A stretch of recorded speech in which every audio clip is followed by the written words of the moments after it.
کاش وہ رنگ آقا عمر بھر مدینے اس کا اختتام فرمائے.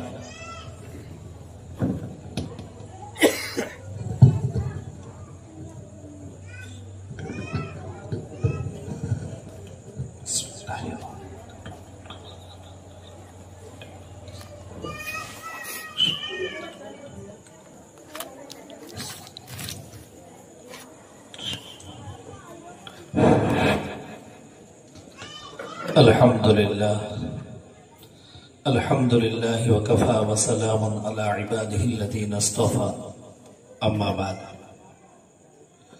فأعوذ بالله من الشيطان الرجيم بسم الله الرحمن الرحيم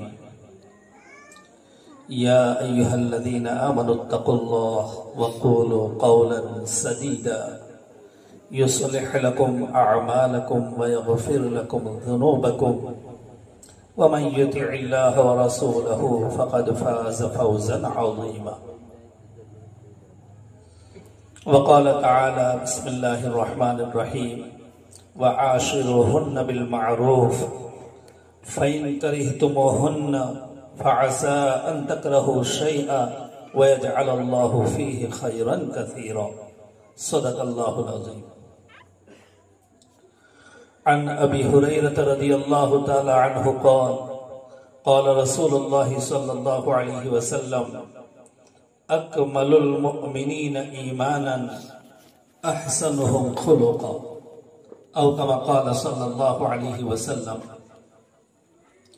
وقال النبي صلى الله عليه وسلم خيركم خيركم لنسائكم وأنا خيركم لأهلي او کما قال صلی اللہ علیہ وسلم.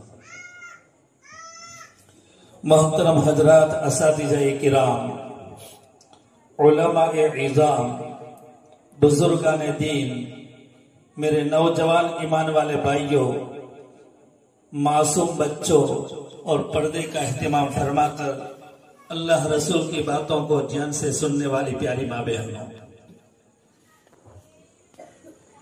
الحمدللہ ثم الحمدللہ. میرے لیے بھی بڑی خوشی کی بات ہے کہ چھوٹا سا نام سن کر اتنا بڑا مجمع رات کے اتنے وقت میں الحمدللہ جمع ہو چکا. اللہ کرے کہ ہم کو ان باتوں پر عمل کی توفیق مل جاوے تو میرے لیے بھی نجات کا ذریعہ بنے اور آپ حضرات کے لیے بھی نجات کا ذریعہ بنے.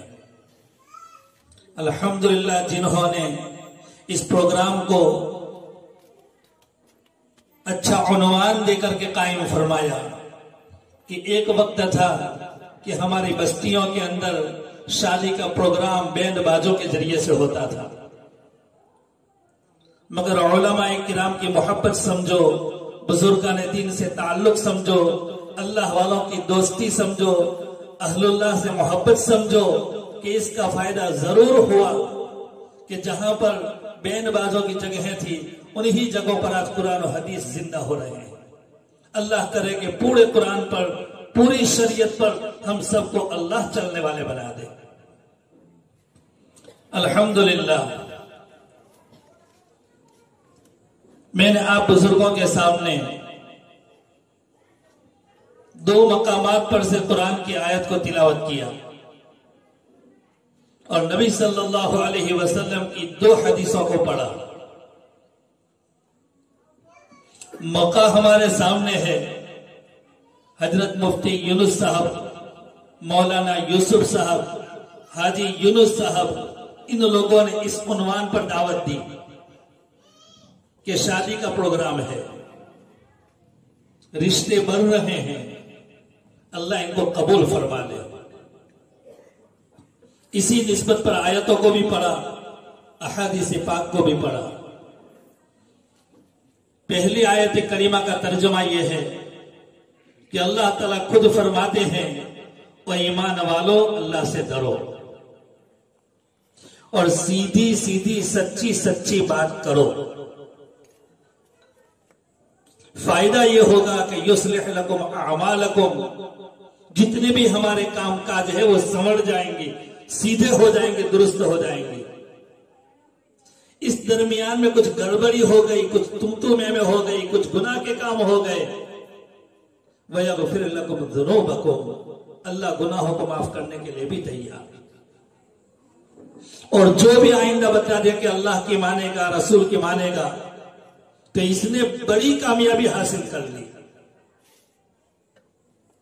دوسری آیت کریمہ اللہ رب العزت چوتھے پارے میں فرماتے ہیں، ان بننے والی دلہنوں کے ساتھ اچھے طریقے سے شریعت کی روشنی میں زندگی گزارنے کا طے کر لو کہ شریعت کی روشنی میں ان کے ساتھ زندگی گزارنی ہے۔ وَعَاشِرُهُنَّ بِالْمَعْرُوفِ،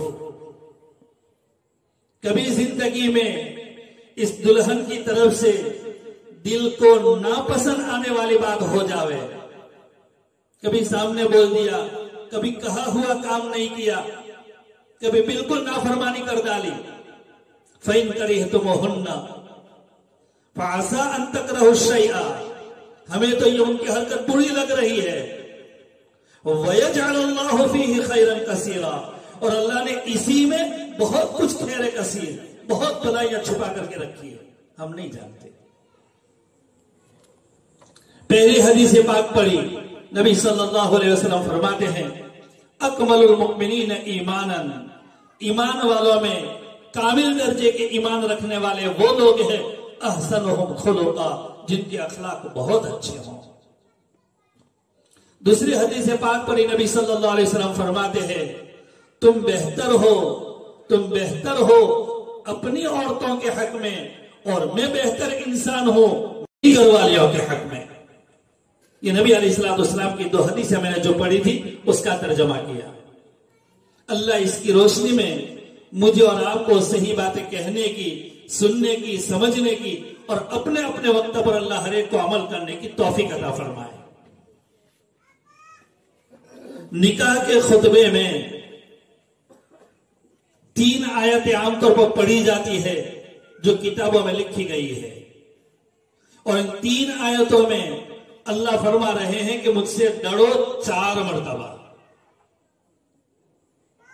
4 مرتبہ ڈرنے کو اللہ فرما رہے ہیں، اور 1 مرتبہ میں تو جن کے پاس کلمہ نہیں ہے ان کافروں کو بھی یوں کہا کہ تم بھی مجھ سے ڈرو اگر نکاح کا رشتہ کر رہے ہو تو 4 مرتبہ ڈرنے کو کہا گیا۔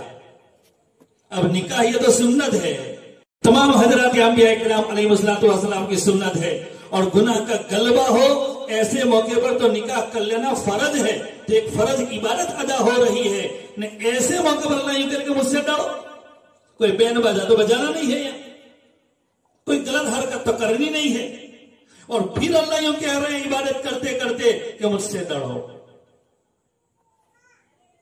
امام اعظم ابو حنیفہ علیہ رحمہ فرماتے ہیں کہ نکاح عبادت ہے، اسی واسطے تو مسجد میں کرنے کو کہا، باقی سودا مسجد میں نہیں ہوتا، خرید و فروخت بیپار تو مسجد میں نہیں ہوتا، مگر نکاح کے بارے میں یہ مسجد میں کر سکتے ہو کیونکہ عبادت ہے۔ تو عبادت کی ادائیگی کے موقع پر اللہ رب العزت 4 مرتبہ ڈرنے کو فرما رہے ہیں، کوئی تو بات ہوگی آخر کا۔ اس میں زیادہ تر قربانی دلہنوں کی ہے، عورتوں کی ہے، کہ وہ سب کچھ چھوڑ چھاڑ کر کے اپنے حقیقی ماں باپ کو، حقیقی بھائی بہن کو، قریبی رشتہ داروں کو، سب کو چھوڑ چھاڑ کر کے یوں کہہ رہی ہے کہ میری زندگی میرے شوہر کے گھر پر گزرے گی، حالانکہ نہ کسی کو پہچانتی ہے، نہ ان کا چہرہ دیکھا ہے، نہ کبھی ان کے ساتھ کوئی معاملہ پڑا ہے، اور یہ ارادہ لے کر کے آ رہی ہے کہ میری پوری زندگی شوہر کے گھر میں گزرے گی۔ اب شوہر کو پوچھو کہ تو نے قربانی کون سی دی؟ تیرے تو ماں باپ بھی تیرے ساتھ، تیرے بھائی بہن بھی تیرے ساتھ، تیرا گھر بھی تیرے ساتھ، تیرا وطن بھی تیرے ساتھ۔ اسی لیے یہ کہا جا رہا ہے کہ جب شادی کر کے شوہر دلہن کو لاتا ہے تو شوہر کو یوں کہا گیا کہ تیری 3 ذمہ داریاں، اور عورت کو یوں کہا گیا کہ تیری 1 ذمہ داری۔ شوہر کی جو 3 ذمہ داریاں ہیں دوسرے پارے میں اس کا بیان ہے، 28ویں پارے میں اس کا تذکرہ ہے۔ روٹی، کپڑا اور مکان، یہ شوہر کی ذمہ داری ہے۔ کہ جس دن سے نکاح کر کے لاوے پھر یوں نہ کہے کہ تیرے گھر پر سے کپڑے لے کے آئی ہو. شوہر کی ذمہ داری ہے. کھانے پینے کا 100 روپے پیسے تیرے گھر سے لے کے آئی ہو نہیں, تمہارے گھر پہ آئے ہو, تمہاری ذمہ داری ہے. رہنے کے واسطے مکان دینا, اسکنوہن من حیث سکنتم, جہاں تم رہتے ہو بس وہیں ان کو رکھو. تو رہنے کے واسطے گھر دینا, پہننے کے واسطے کپڑے دینا اور کھانے کے واسطے روٹی دینا, یہ شوہر کی ذمہ داری ہے. اس میں شوہر آگے پیچھے کچھ بول نہیں سکتا. کچھ بھی کر مگر یہ 3 ذمہ داریاں پوری کر.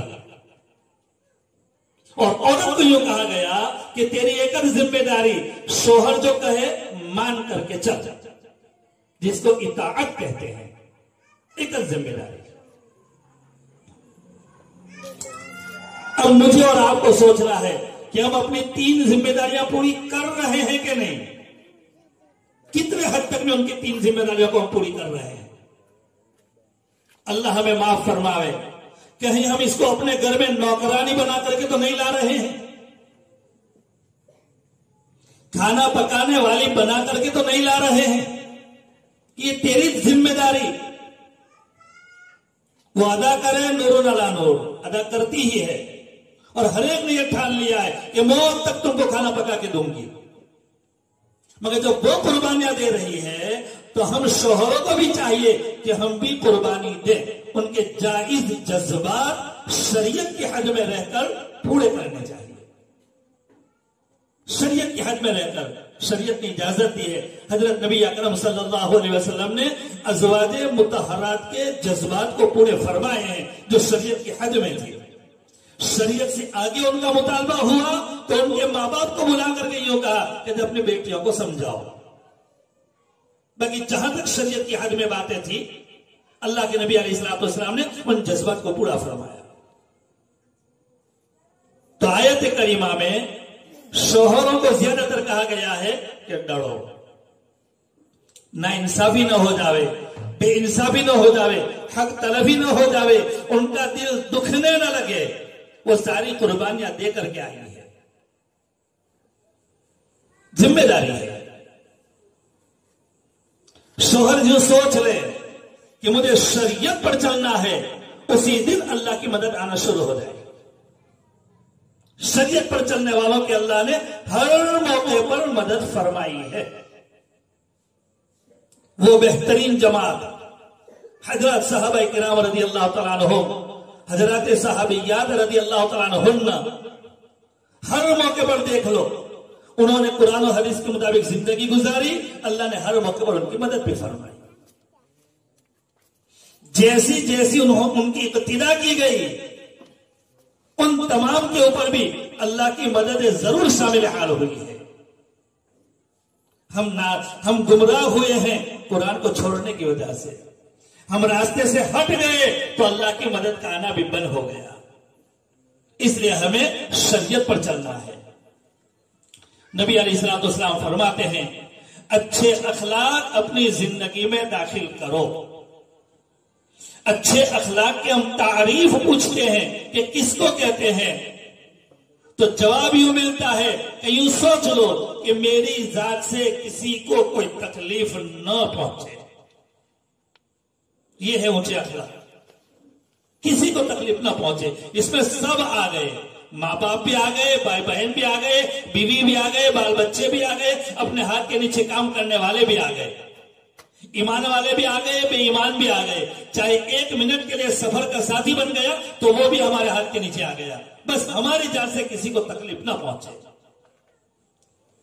ہمارے ساتھیوں نے اللہ کے راستے میں نکل کر کے ہم کو سمجھایا کہ کوئی ہمارا حق ادا نہ کرے تو معاف کر دو, مگر اپنے ذمے سوچو کہ ان کا کوئی حق باقی تو نہیں رہ گیا. ہم حق ادا کرنے والے بنے, کوئی ہمارا حق ادا نہ کرے تو ہم معاف کر دیں گے. حضرت نبی صلی اللہ علیہ وسلم نے یہ تعلیم ہم کو دی ہے. تو ہم ایک مبارک رشتے کی نسبت پر یہاں پر جمع ہوئے ہیں.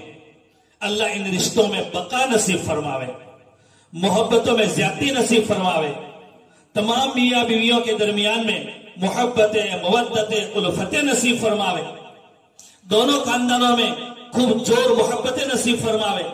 ہر ایک افراد کو ایک دوسرے کے حق میں خیر خواہ افراد ثابت فرما رہے. بہت اچھی یہ مجلس ہے, بہت اچھی مجلس ہے.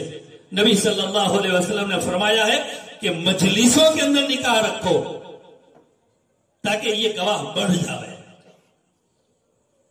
گواہوں کی زیادتی ہو جاوے. ایک بڑے مجمع کے بیچ میں بھی نکاح ہوتا ہے, ناجائز نہیں ہے. شریعت کی حد میں رہ کر میدان میں بھی نکاح پڑھیں گے, مندب کے نیچے بھی نکاح پڑھیں گے, وہ سب الحمدللہ جائز ہے.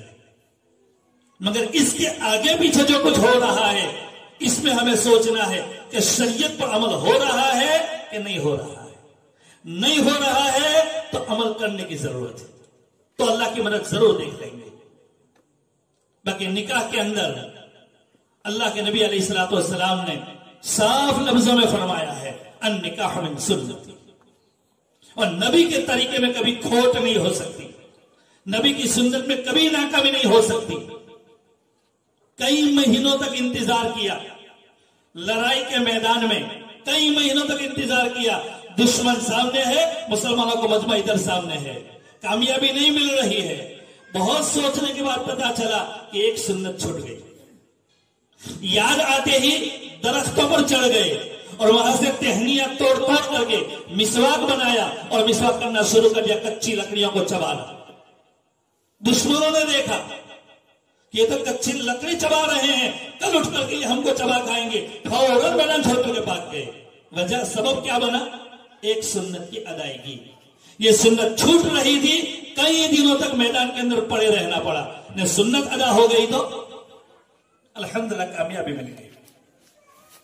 حضرت انس رضی اللہ تعالیٰ عنہ فرماتے ہیں نبی صلی اللہ علیہ وسلم نے یہ فرمایا اذا تزوج العبد فقد استكمل نصف الدين فليتق الله في النصف الباقي, کہ جب بندہ شادی کرتا ہے تو آدھا دین کی اس کی حفاظت ہو گئی. اب بقیہ آدھا دین اس کے بارے میں اللہ سے ڈرے. تو نکاح کو دو حصوں میں تقسیم کیا. کیا نکاح کرنے سے آدھا دن ہو گیا, بقیہ آدھے دن کی حفاظت کرے. پوچھا گیا تو امام نووی علیہ رحمہ نے اس کی وضاحت فرمائی حدیث پاک کی کہ دو حصوں میں بانٹ دیا کہ عام طور پر انسان زندگی گزارتا ہے تو یا تو شرمگاہ کی لائن سے گنہگار بنتا ہے یا تو حرام روزی کی لائن سے گنہگار بنتا ہے. اگر شادی کر لیتا ہے شرمگاہ کی لائن کا گناہ بچ گیا. اب دو کی ذمہ داری آئی ہے, خود کی بھی اور اپنی دلہن کی بھی. تو اس میں حرام لقمے سے اپنے آپ کو بچا لیں.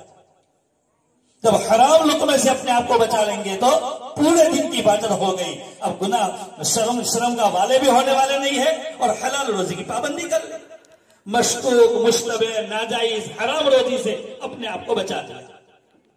حلال روزی کا فائدہ یہ ہوگا کہ ہم کتنی بھی گہری نیند میں سوئے ہوئے ہوں گے مگر اللہ ضرور فجر میں اٹھا کر کے رکھیں گے. رات کے 2 بجے ہوں گے, عشاء کی نماز باقی ہوگی تو کروٹ بدلتے بدلتے وہ نماز یاد آئے گی کہ میری نماز باقی ہے. حلال روزی کھا کر کے سوئے ہیں. حلال روزی کو بڑا دخل ہے, بڑا دخل ہے. تو آدمی گناہوں سے بچے, شرمگاہ والے گناہ سے بھی اور حرام روزی والے گناہ سے بھی. اور شادی کرنے سے ایک گناہ سے بچ گیا, اب حلال روزی کی فکر فرما. روزی کی ذمہ داری اللہ نے لی ہے. اس روزی روٹی کمانے کے اندر نمازوں کو مجھے اور آپ کو آگے پیچھے کرنے کی اجازت نہیں. وما من دابۃ فی الارض الا علی اللہ رزقها لن تموت حتی تستکمل رزقها او کما قال صلی اللہ علیہ وسلم. روئے زمین پر انسان ہو کے جنات, درندے ہو کے پرندے, ہر ایک کی روزی کی ذمہ داری اللہ نے لی ہے کہ ان کو کھلا کر کے سلاؤں گا, ان کو بھوکے نہیں سلاؤں گا. یوں فرمایا نبی علیہ الصلوۃ والسلام نے, محتاج نہیں آئے گی نے جب تک کہ اپنے مقدر کا دانہ پورا نہیں کرے گا. ایک دانہ بھی باقی ہوگا تو اس سے پہلے روح قبض نہیں ہو سکتی. جب اتنا یقین ہے ہمیں قرآن اور حدیث کے اوپر تو بھی اس روزی روٹی کو کمانے کے اندر ہماری نماز چلی جائے, حالانکہ سب سے پہلے پوچھ ہونے والی ہے نماز کی.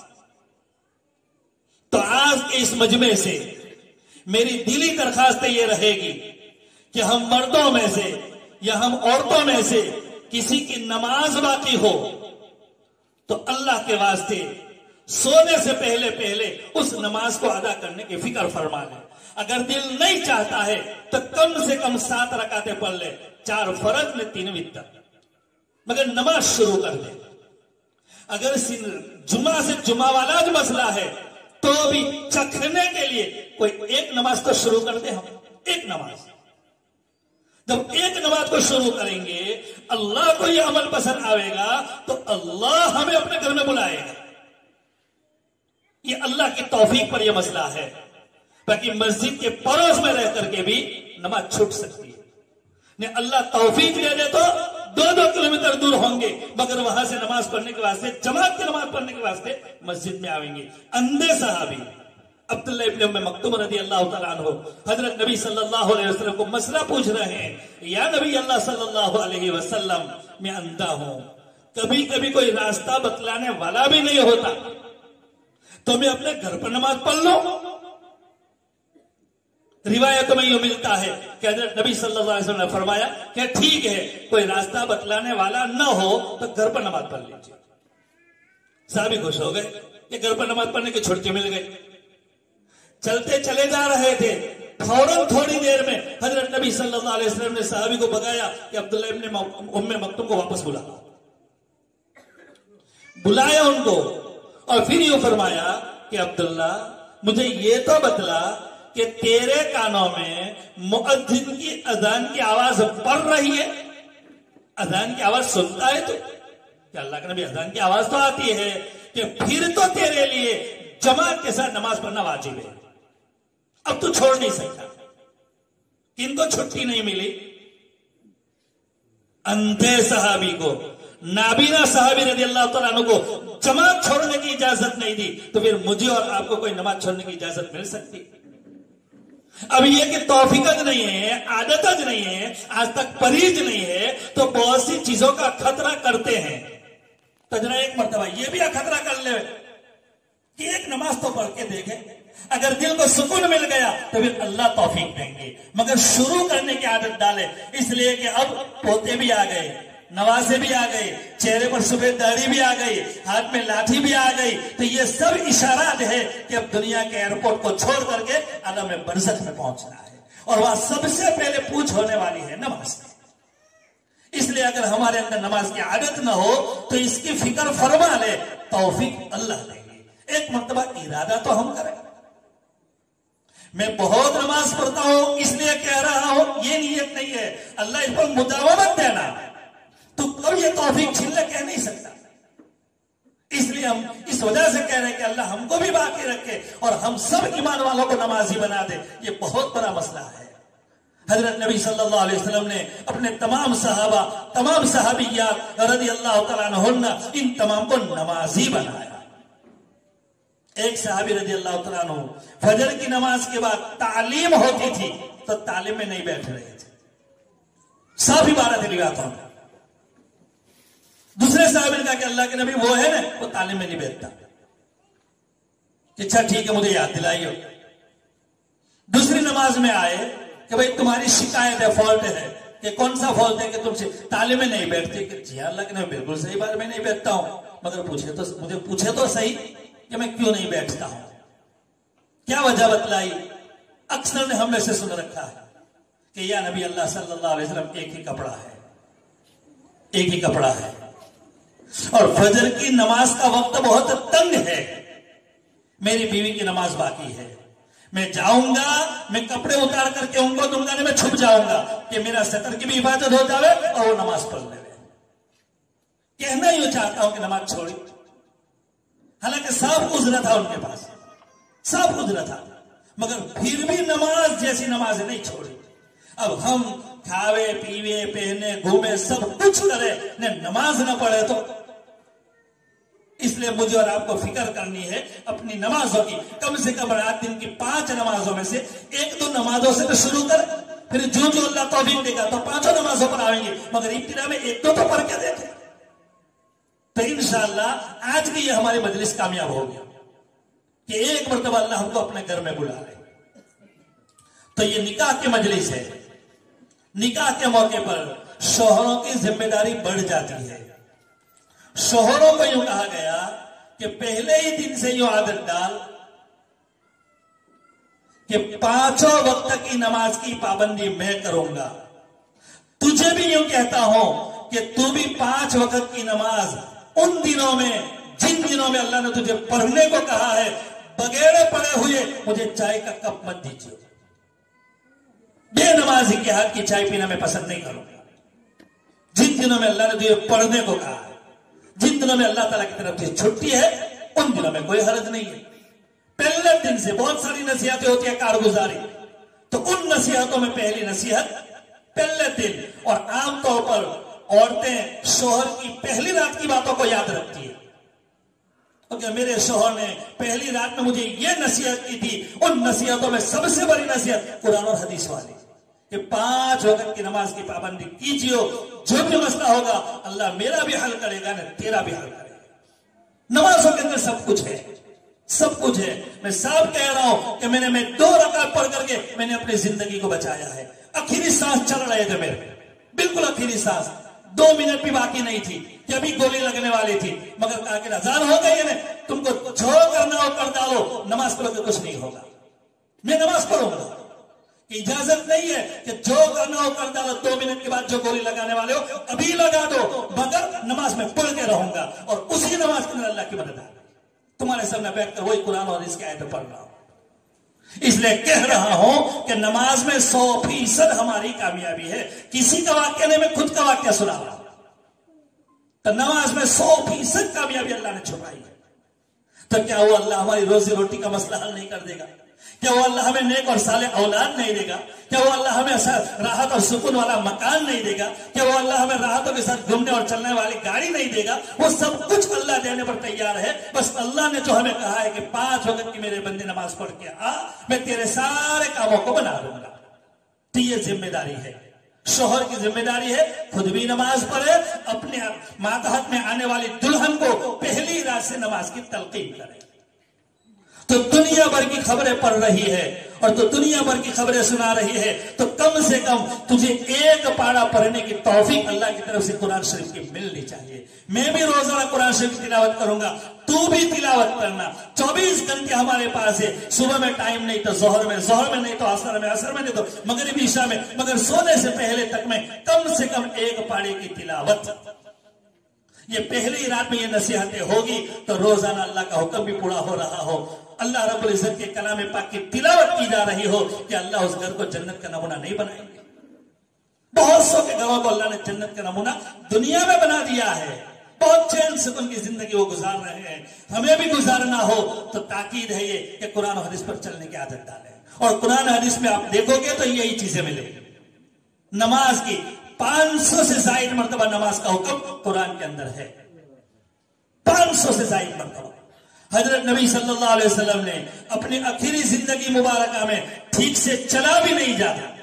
عائشہ رضی اللہ تعالیٰ عنہ فرما رہی ہے کہ میری آنکھیں آپ صلی اللہ علیہ وسلم کے قدم مبارک کو دیکھ رہی تھی کہ آپ صلی اللہ علیہ وسلم کے قدم مبارک زمین پر گھسیٹتے ہوئے زمین پر لکیریں بنا رہے تھے. مگر پھر بھی 2 صحابہ کو فرمایا کہ 2 صحابہ آؤ, تمہارے کندھے پر میں ہاتھ رکھو اور مجھے مسجد میں لے چلو, مجھے جماعت کے ساتھ نماز پڑھنا ہے.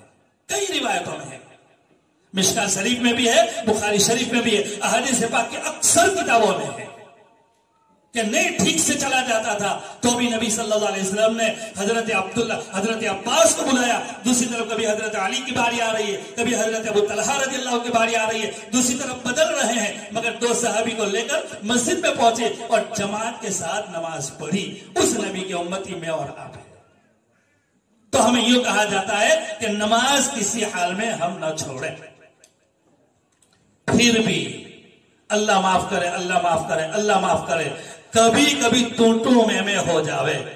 میاں بیوی کے بعد میاں بیوی کے بیچ میں ہونے والا ہے, وہ یقینی ہے. قرآن میں اس کا بیان ہے, وَإِنْ خِفْتُمْ شِقَاقَ بَيْنِهِمَا, اگر تم کو خطرہ ہو کہ میاں بیوی کی لائن اب بدل رہی ہے, شوہر بیوی سے ناراض ہے, بیوی شوہر سے ناراض ہے, کبھی وہ ماں باپ کو کہہ رہی ہے، کبھی چچا اور نانا کو کہہ رہی ہے، قسم کی باتیں چل رہی ہے، یہ اپنے دوستوں میں یا اپنے ماں باپ کو باتیں کر رہے ہیں شوہر. جب تم یہ دیکھو تو یوں نہ ٹھانو کہ دونوں میں جدائی کروا دو.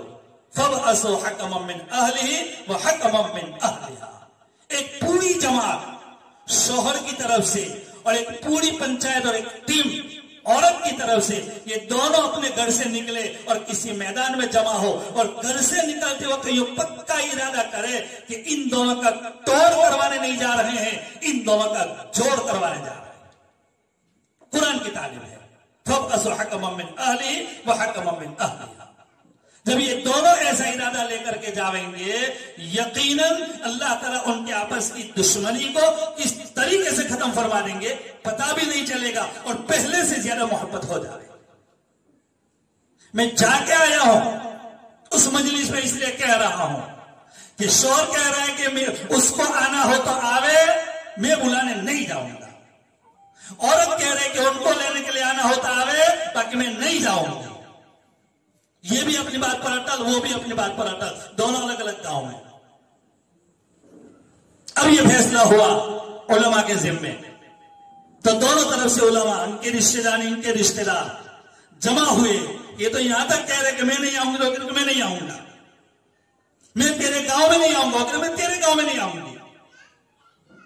تو پھر علماء نے بیچ میں راستہ نکالا کہ خیر کتنا وقت ہو گیا کہ 2.5-3 سال ہو چکے ہیں دونوں کی جدائی کی، کہ خیر یہ اس کے گاؤں میں بھی نہ کرے، وہ اس کے گاؤں میں بھی نہ کرے، کوئی تیسرا گاؤں طے کرو. اور عورت والوں کو یوں کہا کہ تم اپنی لڑکی کو لے کر کے آئی ہو، شوہر والوں کو یوں کہا کہ تم اپنے شوہر کو، اس لڑکے کو لے کر کے آئی ہو، اور تیسرے گاؤں میں دونوں کو جمع کر. وہاں تو کوئی پابندی نہیں ہے، یہ دونوں کا گاؤں نہیں ہے، کوئی تیسرے گاؤں کے اندر دونوں کو جمع کیا. دونوں نکلے تو اسی نیت سے پہلے سے طے ہوا تھا کہ جدائی تو کرنی ہی نہیں ہے، توڑ میں کبھی ساتھ مت دیجیے، اجازت نہیں ہے. تو جوڑ ہی کی نیت سے چلے. لوگ ہم آئے ہیں کس کے لیے؟ کہ ان دو کے لیے. تو ان دونوں کو کہہ دو نا کہ تم کو زندگی گزر جاؤ، روم میں چلے جاؤ، اور تم کو 1 گھنٹے کی مہلت، 1 کلا کی. تم دونوں کو اصل میں زندگی گزارنی ہے، ہم کو نہیں گزارنی ہے، ہم تو سب بیوی والے ہیں. اب تم دونوں کو زندگی گزارنی ہے تو تم دونوں مشورہ کر کے 1 گھنٹے کے بعد نیچے رپورٹ دو، ہم نیچے چائے پی رہے ہیں. اب یہ دونوں پارٹیاں جمع ہو کر ان کے بھلائی ہی کا سوچ رہے، جوڑ ہی کا سوچ رہے، اور 1 گھنٹے کے بعد وہ کہہ رہا ہے کہ بھائی میں اس کو یہیں سے ساتھ میں لے جا رہا ہوں. جو بلانے کو تیار نہیں تھا، جو جانے کو تیار نہیں تھی، 1 گھنٹے کے بعد ایسی محبت اللہ نے پیدا کروا دی کہ تم بھی اپنے گھر چلے جاؤ، تم بھی اپنے گھر چلے جاؤ، ہم دونوں اپنے گھر چلے جا رہے ہیں. قرآن کا فیصلہ ہے. دونوں طرف کے ساتھیوں کو یوں کہا گیا ہے کہ جوڑ کو لے کر کے چلے. اللہ ان باتوں پر ہمیں عمل کی توفیق دے. اکمل المؤمنین ایمانا احسنهم خلقا. یہ کامل ایمان والے وہ جن کے اخلاق اچھے ہو، اور یہ اچھے اخلاق کی ابتدا شوہر کی طرف سے ہوگی. شوہر کو چاہیے کہ اچھے اخلاق سے ابتدا فرمائے. اس میں آیت کریمہ جو پڑھی گئی تھی، عسیٰ ان تکرہوا شیئا، کہ تم کو کوئی بات ناپسند آوے تو انشاءاللہ اگر یوں سوچ لے کہ مجھے عورت کی بھلائیوں کو دیکھنا ہے، کہ میرے کپڑے وہ دھو رہی ہے، میرے گھر کو جھاڑو وہ لگا رہی ہے، میرے بچوں کو نہلا دھلا وہ رہی ہے، اور میرا کھانا وہ پکا رہی ہے، اور میرے سارے سماج کو، سارے رشتے داروں کی وہ سب کچھ دیکھ بھال کر رہی ہے، تو خالی اتنی بات میں اس کی قبول نہ کروں، اتنی بات میں اس کی برداشت نہ کروں. جب ان کی بھلائیوں کو سوچیں گے تو خود بخود یہ لڑائی ختم ہو جائے گی. اس لیے ہمیں چاہیے کہ ہم آپس میں، شوہروں کو چاہیے کہ اپنی ذمہ داری کو نبھاوے. یہ ذمہ داری شوہر کو دی ہے، عورت کو نہیں. عورت شوہر پہلے دن سے یہ ارادہ کر لے کہ میں طلاق دینے کے واسطے اس کو نہیں لایا ہوں، میں تو زندگی گزارنے کے واسطے اس کو لایا ہوں. ہم دونوں ساتھ میں رہیں گے اور ہمارا جنازہ ایک ہی قبرستان کے اندر دفن ہوگا. جب شوہر یوں سوچے گا تو کام آگے بڑھے گا. یہ ذمہ داری ہے شوہر کی. باقی اللہ رب العزت نے نکاح کے خطبے میں 4 مرتبہ تقوی کو بتایا کہ اللہ سے ڈرو، اللہ سے ڈرو، اللہ سے ڈرو. تو ہمیں چاہیے کہ قرآن اور حدیث کو زندہ کریں. حج پڑھنے کے لیے جا رہے ہیں تو سیکھ کر کے جا رہے ہیں، سیکھ کر کے جا رہے ہیں. ایسے نکاح کرنے کے واسطے بیٹھے تو نکاح کو سیکھے کہ کہ بھئی کس طریقے سے زندگی گزارنی ہے. ایک نئی زندگی ہے، اس نئی زندگی میں کس طریقے سے قدم رکھنا ہے. ایک طرف بیوی بیٹھی ہوگی، دوسری طرف ماں باپ بیٹھے ہوئے ہوں گے. اب ماں باپ کا بھی ہمیں حق ادا کرنا ہے، بیوی کا بھی حق ادا کرنا ہے. بیوی کا حق اس کی جگہ پر، ماں باپ کا حق اس کی جگہ پر. ہر ایک کو ہمیں خوش رکھنا ہے، وہ ہمیں شریعت سے بتائے. نبی علیہ السلام نے یہ ساری باتیں ہم کو بتلا دیا قرآن و حدیث کے اندر. اس لیے ہمیں چاہیے کہ جیسے اور چیزوں کو ہم سیکھتے ہیں تو اسی طریقے سے نکاح کو بھی سیکھیں کہ شادی کیا چیز ہے. شادی خانے کو آباد کرنا ہے ہمیں، تو اس کے لیے ہم قرآن و حدیث کا مطالعہ کریں گے. اس میں مستقلاً کتاب لکھی گئی ہے، مستقلاً کتابیں لکھی گئی ہے. اور حدیث کی کتابوں میں کسی مول صاحب کو دستار فضیلت تب تک نہیں باندھی جاتی جب تک کہ وہ حدیث کی کتابوں میں کتاب النکاح کو نہ پڑھ لے. کہ پہلے نکاح کا باب پڑھو، نکاح کی مستقلاً کتاب پڑھو، اور اس کے بعد جا کر تم کو مول صاحب کہیں گے. اس لیے جب بھی نکاح کرنے کی نوبت آوے تو اور چیزیں ہم سیکھتے ہیں تو یہ بھی ہم سیکھ لیں. تو الحمدللہ بڑی مبارکبادی کے قابل ہے وہ لوگ جنہوں نے اس پروگرام کو اسی نیت سے کہ نکاح ایک خوشی کا پیغام ہے، خوشی کا موقع ہے، تو اس خوشی کے موقع پر ہم آپے سے باہر نہ نکل جاوے. جیسا کہ کھانے پلانے میں اتنے مشغول ہو گئے کہ ہماری نمازیں چلی گئی. لڑکی کو رخصت کرنے میں اتنے مشغول ہو گئے کہ ہماری نمازیں چلی گئی. نہیں، اسی واسطے یہ پروگرام منعقد کیا گیا ہے کہ ہم اس خوشی کے پروگرام کے اندر بھی نمازیں جو اللہ کا حکم ہے اپنی جگہ پر اس کو پورا کرنا ہے. یہی حال موت میت کے موقع پر کہ چاہے ہمیں کتنی بھی مشغولی آ گئی ہے مگر ہماری نماز جانے نہ پاوے. ہمارے گھر میں کوئی کتنا بھی بڑا بیمار پڑ گیا ہے، اس بیمار کی بیمار پرسی کرنا فرض ہے، ادا کریں گے، مگر اس احکم الحاکمین کا حکم ٹوٹنا نہیں چاہیے. آگے پیچھے ہو سکتا ہے کہ 9 بجے پڑھنی تھی، چلو بھائی 11 بجے پڑھ لوں گا، آج 1 بجے پڑھ لوں گا، رات میں 2 بجے پڑھ لوں گا. مجھے بیمار کی خدمت کرنی ہے تو خدمت کرو، مگر نماز کو قضا کرنے کی اجازت نہیں ہے. تو یہ خوشی کے موقع پر اس پروگرام کو رکھا گیا ہے. تو اس میں یہ خاص بات کی تاکید کرنی ہے کہ ان خوشی کے مواقع میں اور غمی کے مواقع میں ہم سے ہمارا اللہ کا حکم ٹوٹنے نہ پاوے، اس کا بہت زیادہ خیال رکھنا ہے. اللہ تعالیٰ ان باتوں پر مجھے اور آپ کو عمل کرنے کی توفیق عطا فرماوے. اور جتنے ہمارے مہمان آئیں گے ان مہمانوں کا جتنا ہو سکے ہمیں اکرام کرنا ہے، مگر اس اکرام کی ادائیگی میں بھی اللہ کا حکم مقدم کہ اللہ کا حکم ٹوٹنے نہ پاوے. اصل تو میں اسی مضمون پر بار بار آؤں گا، اس لیے کہ مجھے کہا بھی ہوگا یا یوں ہی کہا گیا ہے کہ ہے اصلاح کی مجلس اور خاص کر کے نماز کی پابندی.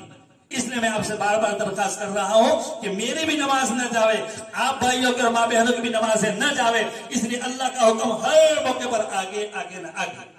اہل عرب کی بڑی خوش قسمتی بتائی جاتی ہے، ان میں خاص بات یہ کہ وہ نماز کو آگے پیچھے نہیں کرتے. کتنا بھی وقت نہیں ہوتا ہے تو بھی وہ 2 رکعت بھی پڑھ لیں گے، وہ 4 رکعت بھی پڑھ لیں گے، مگر نماز کو نہیں جانے دیں گے. تو اللہ رب العزت نے ان کو بڑے کامیاب فرمائے ہیں. تو ہم بھی کامیابی کو حاصل کرنا چاہتے ہیں تو ہم بھی اللہ کے حکم کو نہ توڑیں، انشاءاللہ فائدہ بہت ہوگا. اللہ مجھے آپ کو ان باتوں پر عمل کرنے کی توفیق عطا فرماوے اور پروگرام کو اللہ تعالیٰ کامیاب بناوے. اور جن کا نکاح ہو رہا ہے اور نکاح ہو چکا ہے اللہ ان کے درمیان خوب محبت مودت الفت نصیب فرماوے. اور جن نوجوان بچیوں کا اور نوجوان بچوں کا نکاح باقی ہے اللہ ان کے لیے بھی غیب سے ایسا انتظام فرما دے کہ مختصر وقت کے اندر ان کا رشتہ بھی طے ہو جاوے اور وہ بھی اس خوشی کے پروگرام کے اندر شریک ہو جاوے. اللہ ہر ایک کا انتظام فرماوے. ہمیں ایسی دعائیں کرتے ہیں، درود شریف پڑھ کر کے دعا فرمائیں.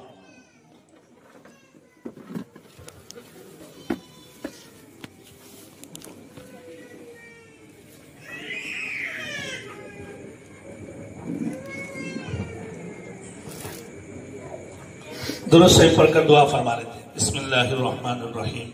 الحمدللہ رب العالمین والعاقبۃ للمتقین والصلاة والسلام علی رسولہ سیدنا محمد وعلی آلہ وصحابہ اجمعین.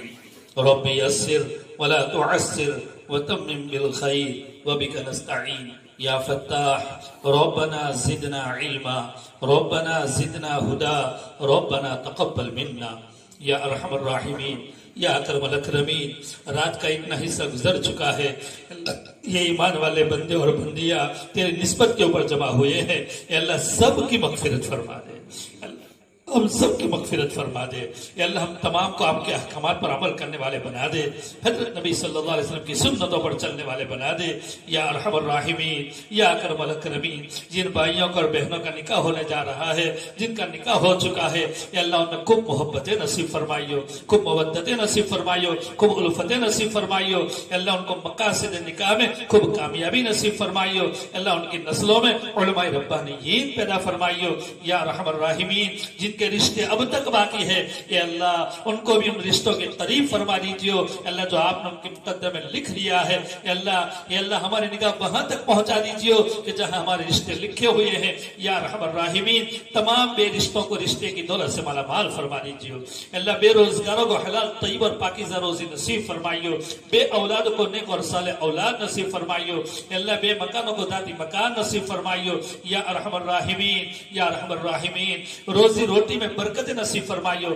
حلال روزی میں وسعت نصیب فرمائیو اللہ کھیتی باڑی میں برکت آپ نازل فرمائیو آپ قادر مطلق ہے کتنا بھی بگڑا ہوا منظر ہو مگر آپ اس میں کامیابی دے سکتے ہیں اے قادر مطلق ذات ہمارے حلال روزی میں اور کھیتی باڑی میں برکتوں کا انتظام فرما دیجیے یا رحم الراحمین یا رحم الراحمین جن کے جو مسائل ہے ہر ایک اپنے مسائل آپ کو پیش کر رہے ہیں اے اللہ ہر ایک کے مسائل کو آسانی کے ساتھ سلجھا دیجیے اللہ جو قیدوں میں بند ہے ان کو جیلوں سے چھٹکارا نصیب فرمائیو اللہ جو لوگ ساماجک کام میں لگے ہوئے ہیں اللہ بہت بڑی عبادت ہے اللہ ان کی عبادت کی برکت سے اور عبادت کو قبول فرماتے ہوئے ان کو بھی نمازوں کے لیے قبول فرما لیجیو اللہ ہمیں بھی نمازوں پر استقامت نصیب فرمائیو یا رحم الراحمین روزانہ آپ کے کلام پاک کی تلاوت کرنے والے بنائیو یا رحم الراحمین ہمارے گھروں پر قرآن و حدیث روزانہ زندہ ہو رہے ہو قرآن و حدیث کی تعلیم ہو رہی ہو ایسی غیب سے شکل اور صورتیں پیدا فرمائیو اللہ ہمارے بزرگوں نے ان بستیوں کے اندر جو محنتیں فرمائی ہے اے اللہ ان کی برکت سے اے اللہ یہ قرآن اور حدیث ہماری زندگیوں میں باقی رہے ایسی غیب سے شکل اور صورتیں پیدا فرمائیو اللہ جو مقروض ہو ان کی قرضوں کی ادائیگی کا غائبانہ انتظام فرمائیو تمام بیماروں کو شفا کاملہ عاجلہ مستمرہ نصیب فرمائیو اللہ جو انتقال فرما چکے ان کی پوری مغفرت فرماتے ہوئے پسماندگان کو صبر جمیل اور نعم البدل کی دولت سے مالا مال فرمائیو اللہ جن کے جو مسائل ہو ہر ایک کے مسائل آپ کے قبضے میں ہے اے اللہ ہر ایک کے لیے سہولتوں کا معاملہ فرمائیو اے اللہ عافیتوں کا معاملہ فرمائیو اللہم انا نسألک التمام العافیہ ونسألک الدوام العافیہ ونسألک الشکر علی العافیہ اے اللہ دو بار آپ سے درخواست کرتے ہیں کہ اللہ اس مجلس کو بے انتہا قبول فرما لیجیے قرآن و حدیث کی روشنی میں جو باتیں کہی گئی ہے جو کام کی باتیں ہے اے اللہ مجھے پورے مجمع والوں کو اس پر عمل کرنے کے لیے توفیق نصیب فرمائیو اے اللہ جو جس نیت سے یہاں پر شریک ہوئے ہو اے اللہ ان سب کی مغفرت فرما دیجیے اے اللہ ہر ایک کے مقاصد میں کامیابی نصیب فرمائیو اے اللہ ماں بہنوں کے دلوں میں جو جائز ارمان ہے ہر ایک کے جائز مرادوں کو پوری فرما دیجیے یا ارحم الراحمین شریعت والی زندگی گزارنا ہم تمام کے لیے آسان فرمائیو نبی صلی اللہ علیہ وسلم نے جتنی بھی خیر کی لائن کی دعائیں مانگی اے اللہ وہ خیر ہمیں نصیب فرمائیو اللہ جن شرور و فتن سے پناہ چاہی ان تمام شرور و فتن سے ہم تمام کو پناہ کل نصیب فرمائیو وانت المستعان وعلیک البلاغ ولا حول ولا قوة الا باللہ جزا اللہ عنا محمدا صلی اللہ علیہ وسلم وما هو اہلو صلی اللہ علیہ وسلم صلی اللہ علیہ وسلم صلی اللہ علیہ وسلم سبحان اللہ وبحمدہ سبحانک اللہم وبحمدک نشہد ان لا الہ الا انت نستغفرک ونتوب الیک وصلی اللہ علی النبی الکریم سبحان ربک رب العزت عما یصفون وسلام علی المرسلین والحمد للہ رب العالمین.